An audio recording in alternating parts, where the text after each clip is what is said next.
Welcome to the Learning Pines YouTube. We hope this video helps. In this video, I will show how to replace battery on GMC Yukon remote step by step.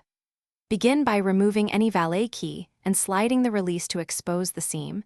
Then use a small flathead screwdriver to gently pry the fob apart at the seam, avoiding the buttons and circuit board.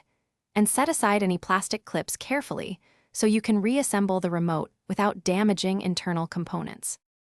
Start by identifying the battery compartment and the battery model, usually a CR2032 coin cell.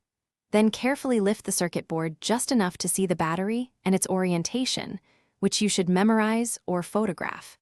Use a plastic pry tool to pop the battery out from the edge, avoiding contact with metal tools near the board to prevent shorting.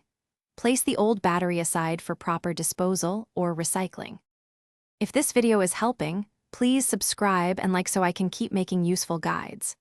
Quick recommendation. The Oala water bottle is a handy companion during projects because it seals tightly, fits cup holders, and keeps water cold so you stay focused while you work on your GMC Yukon remote. It's durable and easy to carry. Check the description for the link and other deals. Now let's get back to the video. With the new CR2032 in hand, align the positive and negative sides as shown by your earlier photo or memory. Then press the battery into the holder until it sits flush and secure.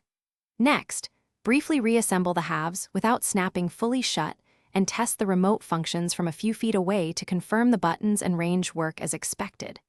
If everything functions, snap the fob closed and ensure all clips are engaged and the seam is even.